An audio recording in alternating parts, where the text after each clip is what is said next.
Hello, hi everyone. On today's video, we're going to go over how to rebuild a car. Now, after you watch the last coil spring video, out of 4 of those guys, 1 of them say that race was totally unfair. And because of this, he basically decided that his car sucks. He wanted to get rid of it. He wanted to just sell it. So I suggest maybe we can fix it. We can make it better. Of course, Felix, man, the car, always is the car. If my car doesn't drive good, if it can not fast enough or whatever, it's always the equipment, never the driver, never. Okay, so let's see what happened. So I'm going to take this time to rebuild it this time. We're going to go from, this is actually an Xray 2017. We're going to make it a mid-motor also in this video. So let's see what will happen after I rebuild the car. Let's actually also check over if there is really something wrong with this car. So let's check out the video. Okay, so here we have it. That's the car that we need to work on today. As you see, it's pretty messy. It's a 2017 Xray. For sure, the condition based on just the wiring alone, not so nice. So let's see what we're going to do. We're going to take this thing apart. We're going to check it out and see what I can find that is wrong with it. So due to the time of the build, of course, I'm going to do the crazy fast forward of me taking the car apart.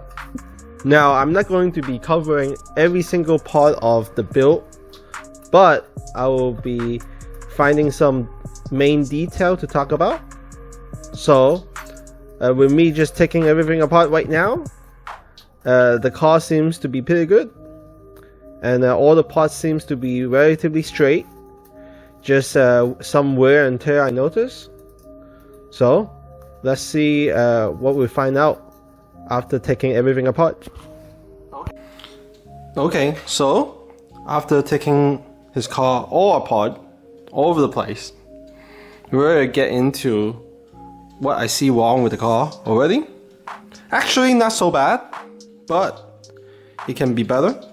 First of all is the bearing. The bearing are very, very short and not spinning free anymore, and that will definitely make the car doing some weird stuff.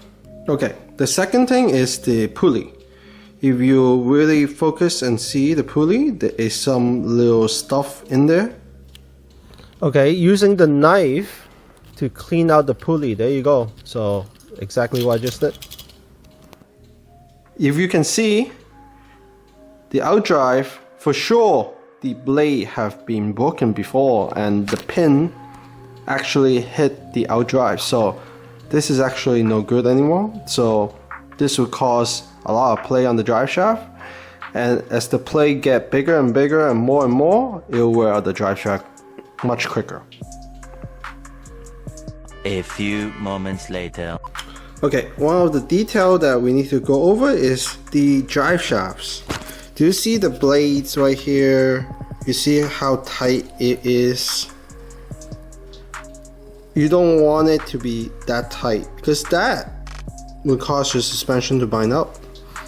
So what you're going to probably need to do on some of them is you're going to need to grab a piece of sandpaper and sand them so that it will become a little bit more free and it will be like way better.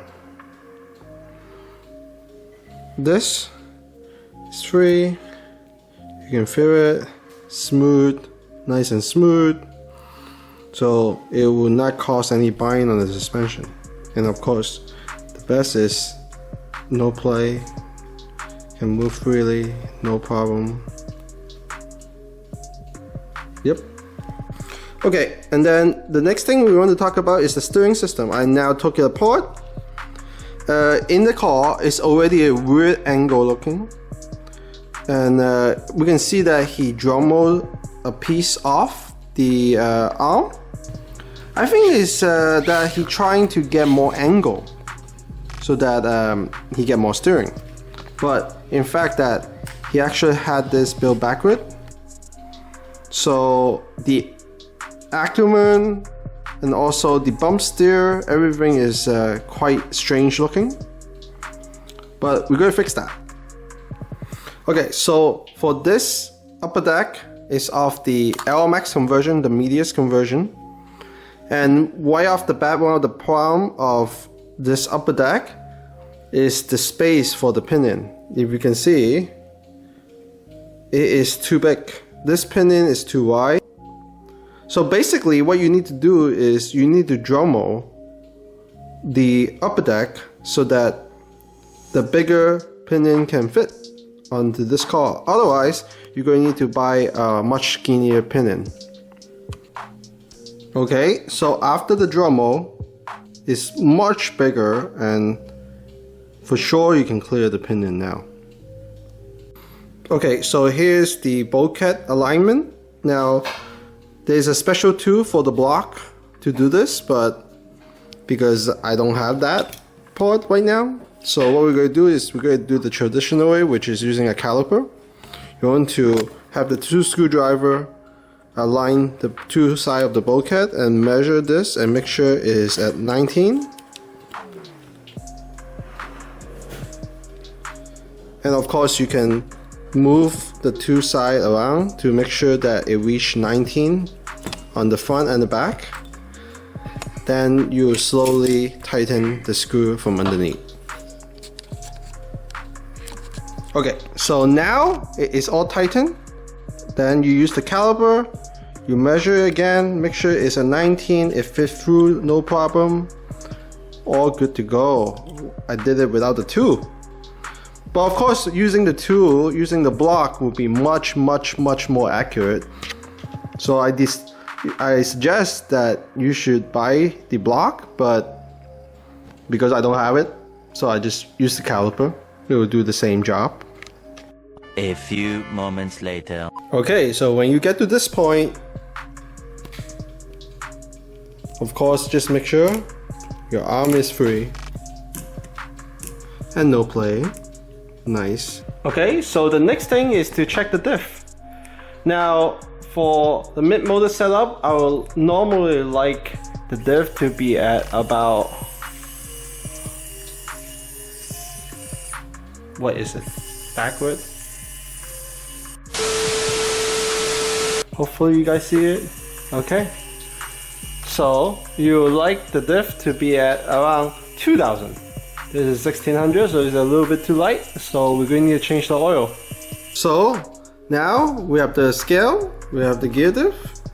It's on there. So what we're going to do is we're going to zero it out. And then we're going to fill the diff with oil. Now our goal is to get to the 2000 and above number. We don't want to go over the 2500 for stock, so we're going to go with like somewhere between 5000 to 7000 diff oil. We're going to fill up to 1.1 gram.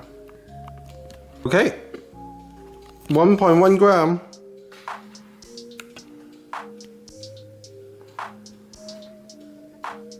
The scale just zeroed out on me, but this is 1.1 gram. That's how full it's supposed to look. So we put it together and see what is it on the diff checker. Okay, 2000 is very close. Pretty good build.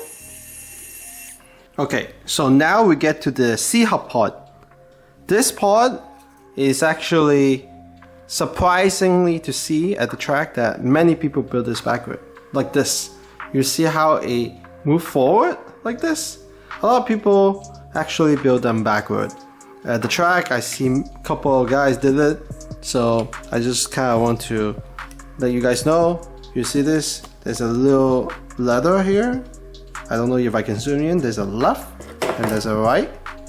You're supposed to have them on the right side, otherwise it will be like this, facing forward, and that is wrong. No good. So yeah, this is something that I see all the time at the track. Even the world champion do it.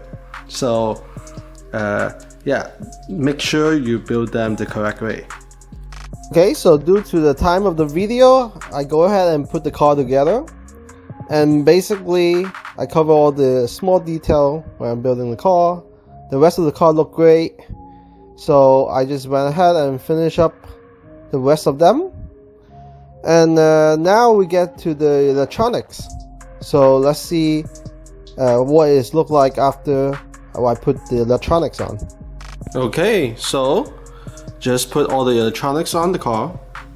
It took me a while to do it. And I didn't video document this one because it really takes some time. You just need to spend your time, measure everything, cut everything, and then wrap around everything. I use a couple shrink tubing in here to grab these wires together, you know, so everything came out okay. And I decided to run the wire over here underneath the speedo in between the double-sided tape. So the wire came out pretty good for what it is. Okay, let's move on to the shock.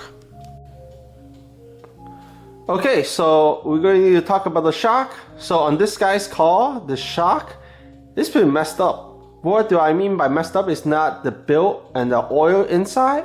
It's actually this. Look at this. It stays up here. It doesn't move. It's stuck. So doesn't matter how nice your shock is, but if your shock end and the ball doesn't move freely, it's going to be a really bad on the feel and the traction and everything. Your car is going to drive like crap. So this is actually quite important. And let me show you one that is actually good. Nope, this one is also bad. A good one will feel like this. Look at this. I'm gonna do it again. Easily it come back down. No problem. See? So this has to be free. So how do you fix this? A simple trick is to use a pair of pliers and just squeeze the ball. Squeeze the ball so that it free up. So this is a quick fix. Of course, a new ball cup and ball end will be better, but this is a quick fix. So now let's check it out. You see? Now it's all free. So this is actually quite important for you to double check on your car. Make sure it's not too tight. Okay, so now we put the shocks on, put the wheels on. Everything seems to be good. So now let's go to the track and meet with this guy. So we are here at the track, and now we deliver the finished product to the owner. Now he is going to test drive this, and hopefully we'll have a good experience with him and fresh painted body. 14.5 15.4 16.6 15.6